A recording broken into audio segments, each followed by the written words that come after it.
Damai sejahtera bagi kita sekalian.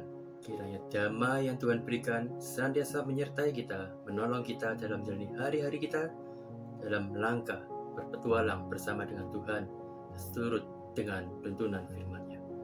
Mari pada saat ini, saya mengajak kita untuk merenungkan sebuah tema kelahiran, dimulainya petualangan. Bacaan Alkitab terambil dari Kisah Para Rasul, pasal yang kedua, ayat 38 hingga 39. Jawab Petrus kepada mereka, "Bertobatlah dan hendaklah kamu masing-masing memberi dirimu dibaptis dalam nama Yesus Kristus untuk pengampunan dosamu, maka kamu akan menerima karunia Roh Kudus.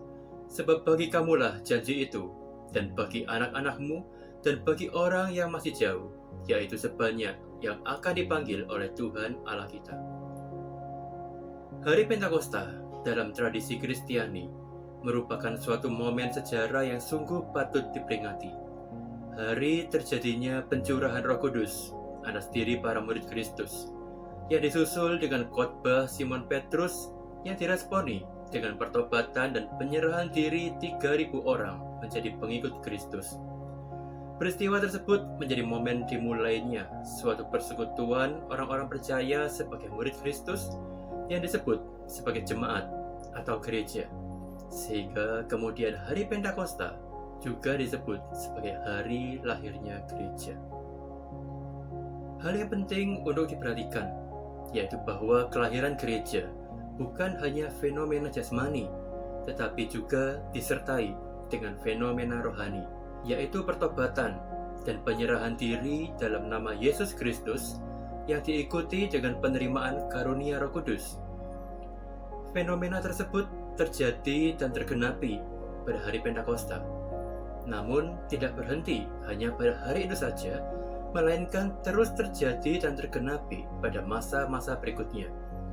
Seperti yang dikatakan Simon Petrus, "Sebab bagi kamulah janji itu, dan bagi anak-anakmu, dan bagi orang yang masih jauh, yaitu sebanyak yang akan dipanggil oleh Tuhan Allah kita."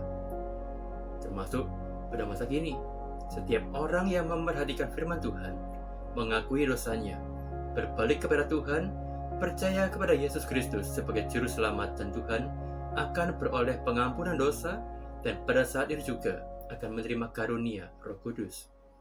Apa itu karunia Roh Kudus? Yesus Kristus menyatakan bahwa Roh Kudus berperan dalam pengudusan dan kelahiran kita sebagai ciptaan baru yang memungkinkan kita mendapat bagian masuk dalam kerajaan Allah. Yohanes 3 ayat 5. Dan bahwa Roh Kudus akan menyertai kita. Yohanes 14 ayat 17. Dan mengajar kita. Yohanes 14 ayat 26. Menginsafkan kita akan dosa-dosa kita. Yohanes 16 ayat 8. Memimpin kita dalam kebenaran. Yohanes 16 ayat 13. Dan melalui Rasul Paulus juga dinyatakan bahwa Roh Kudus adalah jaminan bagian kita yang memeteraikan kita sebagai umat tebusan milik Allah.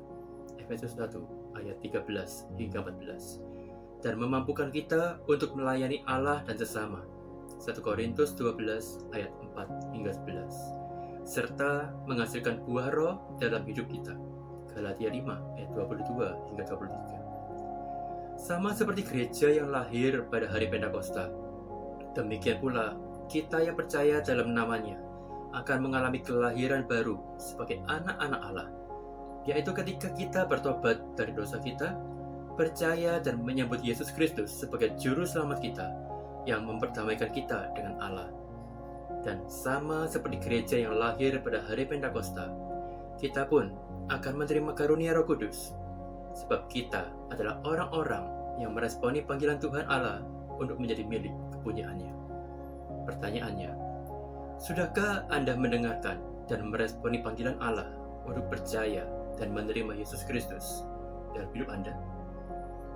Bila hari ini Anda mendengarkan suaranya, jangan keraskan hatimu seperti dalam kegeraman. Berbaliklah kepada Yesus Kristus. Biarlah dirimu diperdamaikan dengan Allah dalam namanya. Maka Anda akan menerima karunia Roh Kudus. Sebab setiap orang yang menerimanya diberinya kuasa untuk menjadi anak-anak Allah, yaitu setiap orang yang percaya dalam namanya. Bila Anda sungguh telah menyambut Yesus Kristus sebagai Tuhan dan Juru Selamat dalam hidup Anda, izinkan saya menyambut Anda. Selamat bergabung sebagai anggota keluarga Kerajaan Allah. Selamat memulai petualangan bersama Tuhan Allah kita. Damai sejahtera menyertai kita senantiasa.